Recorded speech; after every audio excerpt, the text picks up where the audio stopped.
A very good morning to all of you. स्वागत करता हूं आपका अपना यूट्यूब चैनल मैथ अड्डा सारण में। चलिए फिर मैं हाजिर हो गया एसके झा सर का रेलवे का जो ग्रुप डी का वॉल्यूम 2 आया है उसका प्रैक्टिस सेट जीके जीएस का प्रैक्टिस सेट 8 लेके। अगर आपने अभी तक प्रैक्टिस सेट 7 तक नहीं देखा है तो जीके प्लस जीएस एसके जब वॉल्यूम 2 के नाम से मैंने प्लेलिस्ट बना दिया है, आप वहां से जाके देख सकते हैं। और अभी तक आप हमारे टेलीग्राम चैनल से नहीं जुड़े हैं तो लिंक आपको डिस्क्रिप्शन में मिल जाएगा, आप टेलीग्राम चैनल से जुड़ जाइए क्योंकि ये सब का पीडीएफ मैं वहीं प्रोवाइड कर देता हूँ और ये फास्ट रिवीजन में आपको बहुत फ़ायदा मिलेगा। ठीक है, इसमें हम 45 यानी 45 क्वेश्चन करने वाले हैं। तो चलिए, अगर चैनल पर नए हैं तो चैनल को सब्सक्राइब कर लीजिए, साथ ही साथ बेल आइकन को प्रेस कर लीजिए ताकि हम कोई भी वीडियो अपलोड करें उसका सीधा नोटिफिकेशन आप तक पहुंचता रहे। तो चलिए बिना टाइम वेस्ट किए क्लास को हम शुरू करते हैं और आज का पहला क्वेश्चन देखते हैं कि पहला क्वेश्चन क्या है। तो पहला क्वेश्चन है कि मुगल शासक अकबर का जन्म डैश में हुआ था, यानी कि कहाँ हुआ था। तो मुगल शासक अकबर का जो जन्म हुआ था वो अमरकोट में हुआ था। तो ऑप्शन सी क्या हो जाएगा, आपका सही आंसर हो जाएगा। अगर अकबर के जन्म की बात की जाए तो अकबर का जन्म 15 अक्टूबर 1542 ईस्वी में हुआ था। ठीक है, अकबर की माता का नाम हमीदा बानो बेगम था। ठीक है, अकबर मात्र 13 वर्ष की आयु में अपने पिता नसीरुद्दीन मोहम्मद हुमायूं की मृत्यु के उपरांत दिल्ली की राजगद्दी पे बैठ गया था। ठीक है, चलिए नेक्स्ट। सबसे पहले औद्योगिक क्रांति कहाँ हुई थी। तो सबसे पहले औद्योगिक क्रांति जो हुआ था ये इंग्लैंड में हुआ था। तो ऑप्शन ए क्या हो जाएगा, आपका सही आंसर हो जाएगा। देखिए, इंग्लैंड में औद्योगिक क्रांति की शुरुआत हुई थी, जो सूती कपड़ा होता है सूती कपड़ा उद्योग से हुआ था। ठीक है, और दूसरी औद्योगिक क्रांति जो हुई थी वो अमेरिका में 1800 के दशक के मध्य में शुरू हुआ था। ठीक है, चलिए अगला क्वेश्चन देखते हैं। अगला क्वेश्चन है कि खजुराहो मंदिर वास्तुकला के किस प्रकार को उजागर करता है।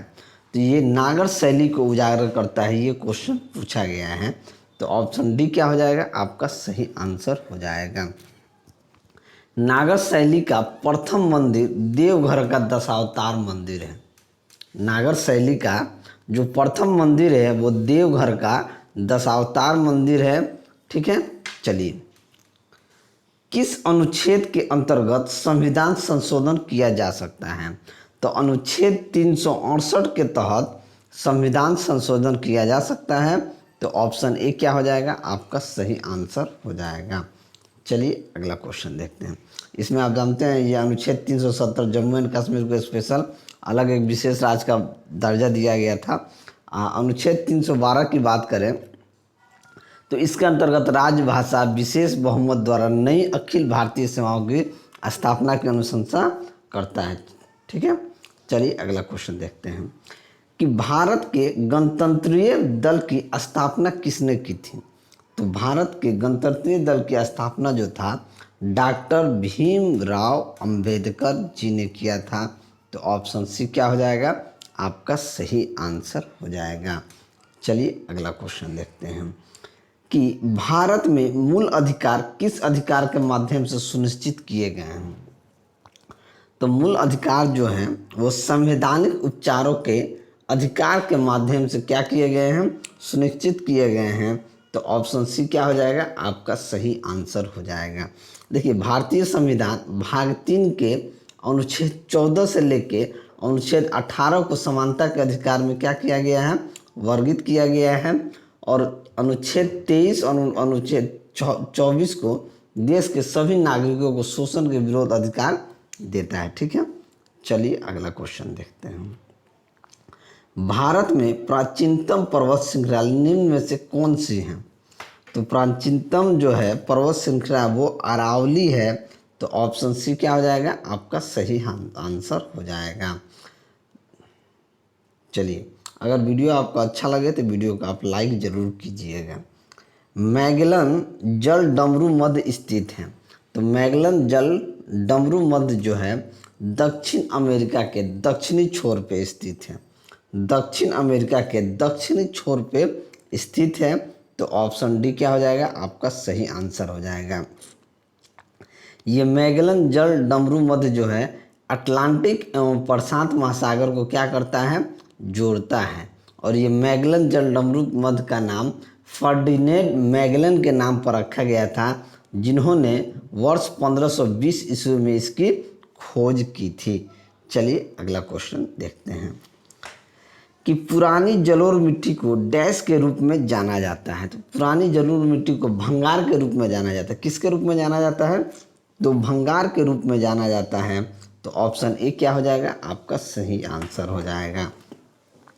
अगर नवीन जलोढ़ मिट्टी पूछता है तो नवीन जलोढ़ मिट्टी को खादर कहते हैं। क्या कहते हैं, खादर कहते हैं। और काली मिट्टी, अरेगुर मिट्टी और कपासी मिट्टी भी, ठीक है। चलिए अगला क्वेश्चन देखते हैं। उत्तर पूर्वी भारत में सबसे बड़ी ताजे पानी की झील डैश है, जो मणिपुर में स्थित है। तो सबसे बड़ा क्या है, लोकटक झील जो है सबसे, जो मणिपुर में है, सबसे ताजे पानी का झील है। तो ऑप्शन डी क्या हो जाएगा, आपका सही आंसर हो जाएगा। अगर उड़ीसा की बात करता तो उड़ीसा का चिल्का झील है, उड़ीसा राज्य में है, ठीक है। पुलिकट झील खरे पानी की एक लैगून झील है। ये पुलिकट झील जो है खरे पानी की एक लैगून झील है, ठीक है। और डल झील जो है ये जम्मू कश्मीर राज्य के श्रीनगर में स्थित 17 किलोमीटर क्षेत्र में फैली हुई झील है। चलिए अगला क्वेश्चन। भारत में करेंसी नोटों का मुद्रण और आपूर्ति की जाती है। तो भारत में सिक्योरिटी प्रेस नासिक द्वारा वहाँ से निकलता है। सिक्योरिटी भारत के करेंसी नोटों का मुद्रण और आपूर्ति जो है वो सिक्योरिटी प्रेस नासिक द्वारा की जाती है। तो ऑप्शन ए क्या हो जाएगा, आपका सही आंसर हो जाएगा। देखिए सिक्योरिटी प्रेस हैदराबाद की स्थापना दक्षिण राज्यों की लेखन सामग्री भाव को पूरा करने और देश की केंद्रीय उत्पाद शुल्क स्टाम्प की मांग को पूरा करने के लिए वर्ष 1982 में इसको खड़ा किया गया था। चलिए अगला क्वेश्चन देखते हैं कि गेहूं का समर्थन मूल्य घोषित करने का मुख्य उद्देश्य है। तो मुख्य उद्देश्य क्या है कि मूल्य का एक निश्चित स्तर से नीचे न गिरने देना, मूल्य का एक निश्चित स्तर से नीचे न गिरने देना है। तो ऑप्शन ए क्या हो जाएगा, आपका सही आंसर हो जाएगा, ठीक है। चलिए अगला क्वेश्चन। गैल्वेनोमीटर का उपयोग किया जाता है। तो गैल्वेनोमीटर का उपयोग किसी भी परिपथ में विद्युत धारा की दिशा पता करना होता है। किसी भी परिपथ में विद्युत धारा की दिशा प्राप्त करने के लिए किया जाता है। तो धारा की दिशा पता लगाने के लिए किया जाता है। तो ऑप्शन डी क्या हो जाएगा, आपका सही आंसर हो जाएगा। चलिए अगला क्वेश्चन देखते हैं। जब एक दबी सीलन की स्प्रिंग को छोड़ा जाता है तो वह स्थितिज ऊर्जा को बदल देता है। मान लीजिए ये स्प्रिंग है, ठीक है, आपने दोनों तरफ से इसको दाब दिया है। जब छोड़िएगा तो एक अजीब सा ये होता है। तो वो क्या करता है, जब आप दाबे रहते हैं तो वो स्थितिज ऊर्जा में रहता है, लेकिन जैसे ही आप उसे छोड़िएगा कूद जाएगा। वो क्या होता है, कूद के कंपन में आ जाएगा, ठीक है। जब कंपन में आ जाएगा तो वो किस में बदल जाएगा, स्थितिज ऊर्जा से गतिज ऊर्जा में बदल जाएगा। तो ऑप्शन बी क्या हो जाएगा, आपका सही आंसर हो जाएगा।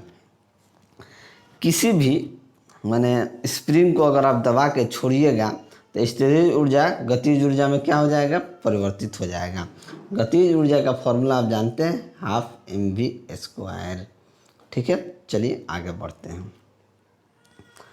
एक 40 किलोग्राम भार वाली लड़की 4 सेकंड में 5 मीटर तक ऊंची होने वाली सीढ़ियों पर तेजी से चढ़ती है। तो उसके द्वारा विकसित शक्ति क्या होगी, यानी कि शक्ति हमको निकालना। अब देखिए हम जानते हैं कि W बराबर mgh यही होता है। पावर बराबर यानी कि शक्ति बराबर होता है कार्य बट्टा समय। ये W बराबर क्या होता है, mgh बट्टा t। अब देखिए mgh यानी कि m कितना है 40 किलोग्राम, स्मॉल g का मान कितना है 4, और आपका ऊंचाई कितना है 5 मीटर, बट्टे में कितना समय लगता है 4 सेकंड। 4 दहा 40, 10 दहा 100, 100 5 500 वाट। तो ऑप्शन ए क्या हो जाएगा, आपका सही आंसर हो जाएगा। चलिए, आशा करता हूँ आपको समझ में आया होगा। अगला क्वेश्चन देखते हैं, इसे थोड़ा सा जूम आउट करना होगा, ठीक है। नेक्स्ट, निम्नलिखित में से कौन सा उदाहरण न्यूटन की गति के पहले नियम को दर्शाता है। देखिए, न्यूटन गति का प्रथम नियम क्या कहता है कि यदि कोई वस्तु विराम अवस्था में है तो वो विरामे में रहेगा। कब तक, जब तक कि उस पर कोई बाहरी बल कार्य मतलब लगा न दे। अब देखिए उदाहरण देखिए, जब हम पैडल चलाना बंद करते हैं तो साइकिल धीमी होना शुरू हो जाती है। तेजी से आती हुई क्रिकेट गेंद को पकड़ते समय क्षेत्ररक्षक चलती गेंद के साथ धीरे धीरे अपने हाथ को पीछे खींचता है। जब एक बस अचानक शुरू होती है तब यात्रियों को पीछे की ओर झटका लगता है। सही बात है, जब अगर कोई बस अचानक तो झटका लगता है तो ये न्यूटन के गति के पहले नियम को दर्शाता है। तो ऑप्शन सी क्या हो जाएगा, आपका सही आंसर हो जाएगा। क्योंकि न्यूटन का जो प्रथम नियम होता है उसी से जड़त्व का नियम भी आता है। न्यूटन के प्रथम नियम से जड़त्व का नियम भी आता है। तो बस अगर अचानक चलना शुरू करेगी तो यात्री को पीछे की तरफ झटका लगता है। ये न्यूटन के पहले गति का उदाहरण है। चलिए नेक्स्ट, अगला क्वेश्चन है, यदि 25 किलोग्राम के द्रव्यमान वाली कोई वस्तु 8 मीटर पर सेकेंड स्क्वायर के समान त्वरण के साथ गतिमान है तो वस्तु द्वारा लगाया गया बल क्या हो जाएगा। एम कितना दिया हुआ है, एम 25 किलो और ए यानी कि त्वरण कितना दिया है, 8 मीटर। अब हम जानते हैं कि एफ बराबर क्या होता है, एम गुना ए यानी द्रव्यमान गुना त्वरण, यानी कि 25 गुना 8 कर देंगे तो 25 8 है 200, यानी कि 200 न्यूटन होगा। 200 न्यूटन होता है। तो ऑप्शन ए क्या हो जाएगा, आपका सही आंसर हो जाएगा। एफ बराबर एम में फॉर्मूला लगाना है।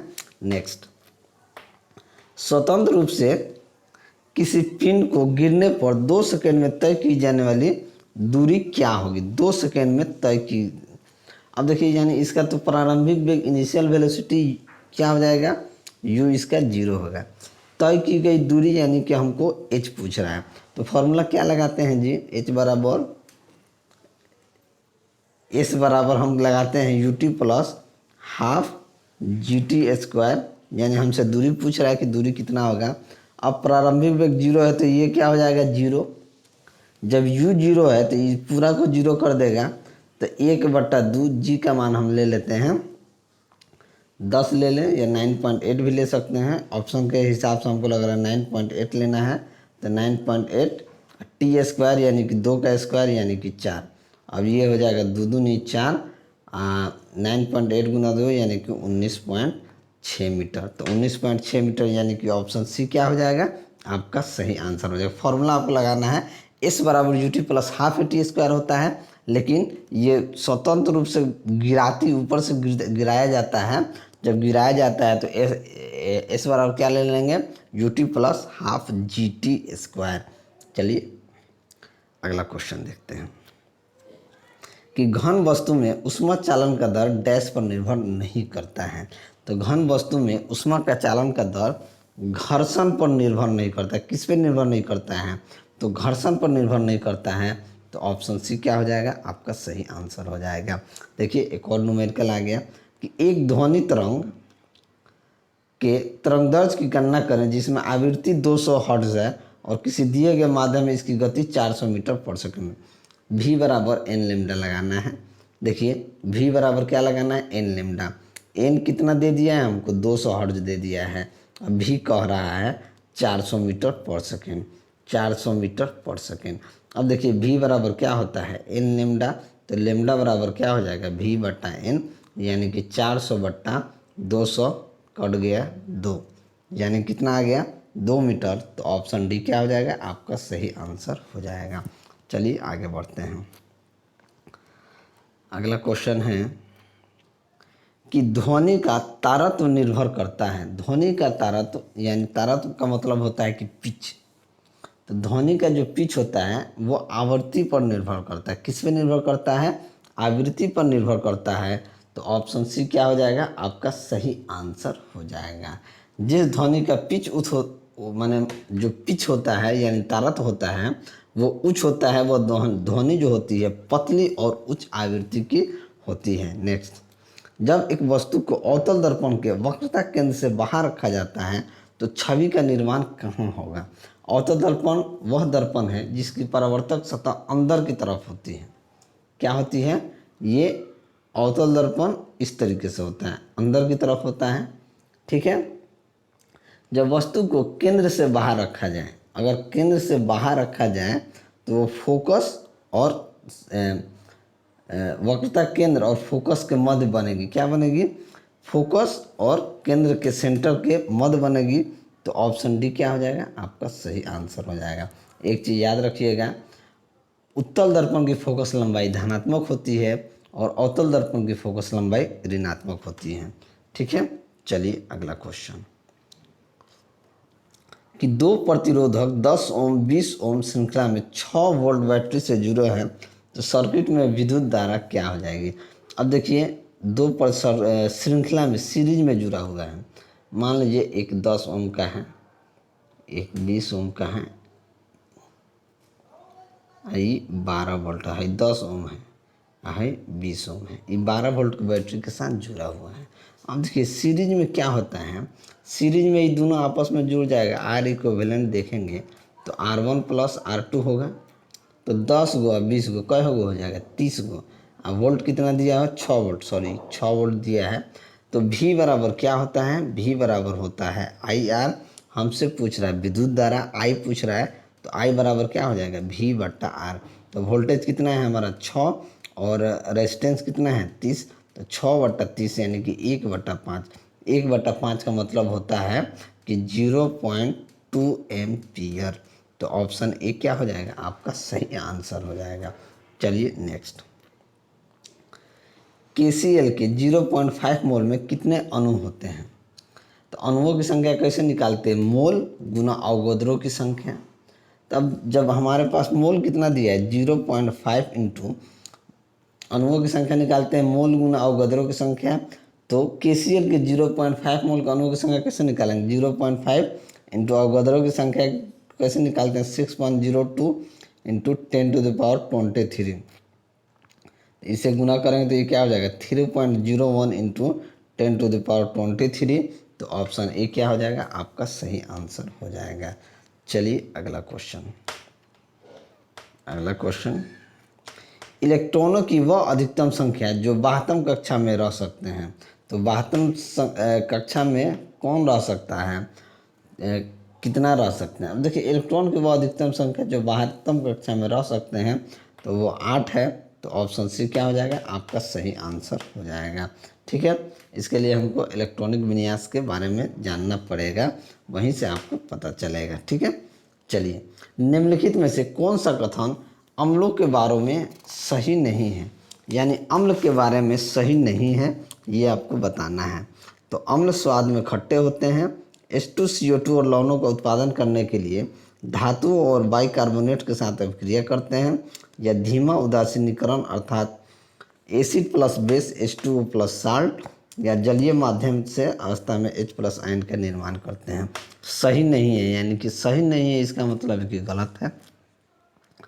तो क्या होता है? अम्ल तो स्वाद में खट्टे होते हैं, इनकी धातुओं का जो भी है, ठीक है, लेकिन जो धीमा उदासीनीकरण अर्थात एसिड प्लस बेस कह रहा है तो यही गलत है। तो ऑप्शन सी क्या हो जाएगा? आपका सही आंसर हो जाएगा। अम्ल क्षार से अभिक्रिया करके लवण और जल बनाते हैं। ठीक है, इनकी धातुओं से अभिक्रिया करने पर हाइड्रोजन गैस मुक्त होती है, और ये धातु बाइकार्बोनेट से अभिक्रिया करके लवण या कार्बन डाइऑक्साइड व जल बनाते हैं। ठीक है, चलिए अगला क्वेश्चन, परमाणु संख्या के आधार पर तत्वों को वर्गीकृत किसने किया है? तो मोसले ने किया था। तो ऑप्शन बी आपका सही आंसर हो जाएगा। आधुनिक आवर्त सारणी में मोसले ने तत्वों का वर्गीकरण परमाणु संख्या और परमाणु क्रमांकों के आधार पर किया है। ठीक है, चलिए नेक्स्ट, क्षारीय धातुओं को आधुनिक आवर्त सारणी में कौन से समूह में रखा गया है? तो किस समूह में रखा गया है? तो पहला समूह में क्षारीय धातुओं को आधुनिक आवर्त सारणी में पहला समूह में रखा गया है। तो ऑप्शन डी क्या हो जाएगा? आपका सही आंसर हो जाएगा। पहला ए का जो उप समूह होता है हाइड्रोजन को छोड़ के, लिथियम, सोडियम, ये सारा जो क्या होता है क्षारीय धातु कहलाता है। चलिए नेक्स्ट, आधुनिक आवर्त सारणी में तत्वों को डैश के अनुसार व्यवस्थित किया गया है। तो तत्वों को परमाणु संख्या में बढ़ते क्रम के रूप में व्यवस्थित किया गया है। तो ऑप्शन ए क्या हो जाएगा, आपका सही आंसर हो जाएगा। नेक्स्ट देखते हैं कि कोयला और पेट्रोलियम के दहन का परिणाम डैश के ऑक्साइड के रूप में होता है। तो ये किसके ऑक्साइड के रूप में होता है, तो नाइट्रोजन और सल्फर के ऑक्साइड के रूप में होता है। तो ऑप्शन बी क्या हो जाएगा, आपका सही आंसर हो जाएगा। नेक्स्ट देखते हैं, डैश धातु केवल विद्युत अपघटन द्वारा निकाला जाता है। एल्युमिनियम धातु जो होता है वो केवल अपघटन द्वारा निकाला जाता है। तो ऑप्शन ए क्या हो जाएगा, आपका सही आंसर हो जाएगा। एल्युमिनियम क्या होता है, एक रासायनिक तत्व होता है जो धातु के रूप में पाया जाता है, और एल्युमिनियम का प्रमुख अयस्क जो होता है वो बॉक्साइट होता है। चलिए अगला क्वेश्चन, एल्केन संतृप्त हाइड्रोकार्बन होते हैं जिनमें दो कार्बन परमाणुओं के बीच एक एकल बंध पाया जाता है जिसका सामान्य सूत्र होता है। सामान्य सूत्र क्या होता है, देखिए एल्केन का CnH2n+2 ये सूत्र होता है। तो ऑप्शन ए क्या हो जाएगा, आपका सही आंसर हो जाएगा। एल्केन जो होता है ये संतृप्त हाइड्रोकार्बन होता है और इसका सामान्य सूत्र यही होता है CnH2n+2। ठीक है, इसको याद रखिएगा, ये कई बार क्वेश्चन पूछा गया है। चलिए अगला क्वेश्चन देखते हैं कि जीका वायरस किसके द्वारा फैलता है। तो जीका वायरस जो फैलता है ये मच्छर काटने से फैलता है। तो ऑप्शन बी क्या हो जाएगा, आपका सही आंसर हो जाएगा। जीका वायरस एडिज मच्छर के काटने से फैलने वाली बीमारी है जो कि डेंगू, मलेरिया तथा चिकनगुनिया आदि के विषाणुओं का वाहक भी है। ठीक है, नेक्स्ट, दंत क्षय तब शुरू होता है जब मुंह का पीएच डैश होता है। तो जब मुंह का पीएच 5.5 से कम होता है तब जाके दंत क्षय होने लगता है।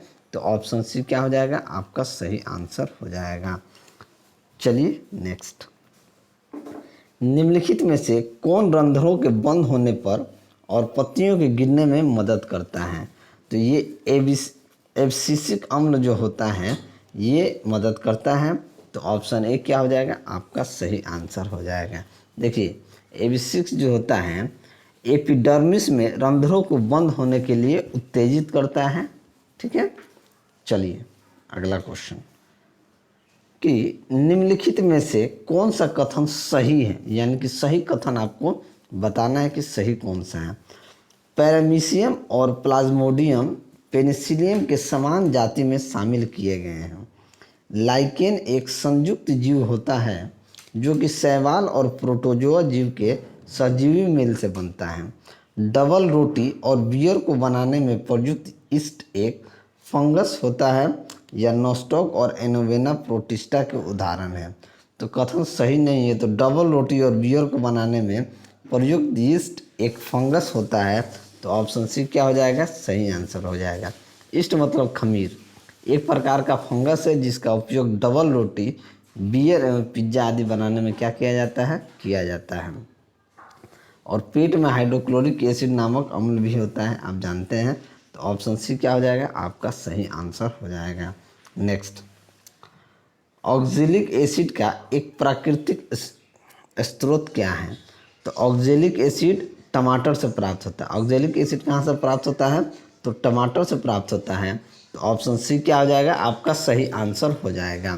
देखिए इमली जो है, तो देखिए तो ऑक्जेलिक एसिड जो होता है वो टमाटर से प्राप्त होता है, और इमली टार्टरिक एसिड होता है, दही का खट्टा होना लैक्टिक एसिड होता है, और चींटी का डंक में फॉर्मिक एसिड होता है। ये सारा क्वेश्चन जो है पूछा हुआ बहुत इंपॉर्टेंट क्वेश्चन है, आप इसको देख लेंगे। नेक्स्ट, प्रारंभ स्टार्टअप इंडिया इंटरनेशनल समिट का उद्घाटन किसने किया है। तो ये पीयूष गोयल ने किया है। तो ऑप्शन सी क्या हो जाएगा, आपका सही आंसर हो जाएगा। चलिए नेक्स्ट, भारत की पहली स्वदेशी ड्राइवरलेस मेट्रो कार का उद्घाटन किसने किया।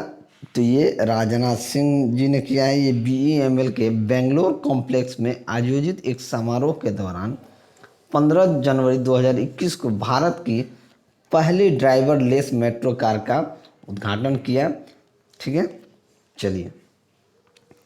भारत ने किस देश के साथ सूचना और संचार प्रौद्योगिकी आईसीटी में सहयोग बढ़ाने के लिए समझौता किया है?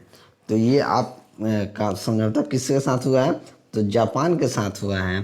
तो ऑप्शन सी क्या हो जाएगा? आपका सही आंसर हो जाएगा। नेक्स्ट, सक्षम अभियान का शुभारंभ किसने किया है? तो सक्षम अभियान का शुभारंभ जो है पेट्रोलियम मंत्रालय ने किया है। तो ऑप्शन सी क्या हो जाएगा? आपका सही आंसर हो जाएगा। नेक्स्ट, थोड़ा सा डाउन करने दीजिए। यूएस इंडिया बिजनेस काउंसिल की वाइस चेयरमैन किसे चुना गया है? तो ये आपको किरण मजूमदार शॉ को चुना गया है। तो ऑप्शन बी क्या हो जाएगा? आपका सही आंसर हो जाएगा। नेक्स्ट, विश्व की सबसे शक्तिशाली रॉकेट का अंतिम परीक्षण कौन करेगा? तो ये करेगा नासा। तो ऑप्शन ए क्या हो जाएगा? आपका सही आंसर हो जाएगा। नासा जो है ग्रीन रन टेस्ट सीरीज में 8वें और अंतिम परीक्षण करने वाला है। इस 8वें चरण को हॉट फायर कहा गया है, जो परीक्षणों की श्रृंखला को समाप्त करेगा और ग्रीन रन 212 फुट लंबे कोर में लिक्विड हाइड्रोजन टैंक और लिक्विड ऑक्सीजन टैंक शामिल होंगे। इसमें 4 इंजन और कंप्यूटर तथा रॉकेट को एवियोनिक्स शामिल किया गया है। नासा का मुख्यालय वाशिंगटन डीसी है, यूएसए में है। नासा का फुल फॉर्म अगर हमसे पूछा जाए तो national aeronautics and space administration है। ठीक है, चलिए अगला क्वेश्चन है कि अमेरिका ने किस देश को प्रमुख रणनीतिक साझेदार के रूप में नामित किया है? तो ये किसको नामित किया है? तो ये यूएई और बहरीन यानी कि ए तथा बी दोनों को नामित किया गया है। तो ऑप्शन सी क्या हो जाएगा? आपका सही आंसर हो जाएगा। अंतिम क्वेश्चन देखते हैं हम कि डी प्रकाश राव का निधन हो गया, ये कौन थे? तो डी प्रकाश राव ये एक सामाजिक कार्यकर्ता थे। तो ऑप्शन बी क्या हो जाएगा? आपका सही आंसर हो जाएगा। पद्मश्री से सम्मानित थे सामाजिक कार्यकर्ता डी प्रकाश राव का निधन जो हो गया, ये कटक के उड़ीसा के एक चाय विक्रेता थे। वर्ष 2000 में इन्होंने एक स्कूल शुरू किया था जिसका नाम आशा ओ आश्वासना कार्यक्रम के माध्यम से अपनी पूरी कमाई झुग्गी झोपड़ी के गरीब तबके बच्चों को शिक्षित करने के लिए खर्च कर दिया था। श्री राव एक जाने माने रक्तदाता भी थे। ठीक है, तो चलिए अगर मेरा वीडियो आपको अच्छा लगा तो वीडियो को लाइक करें, दोस्तों में शेयर करें। अगर आप हमारे चैनल पे नए हैं तो चैनल को सब्सक्राइब करें। मैं ऐसे ही वीडियो लेकर आपके सामने हाजिर होता रहूँगा। चलिए मिलते हैं अगले वीडियो में, तब तक के लिए जय हिंद।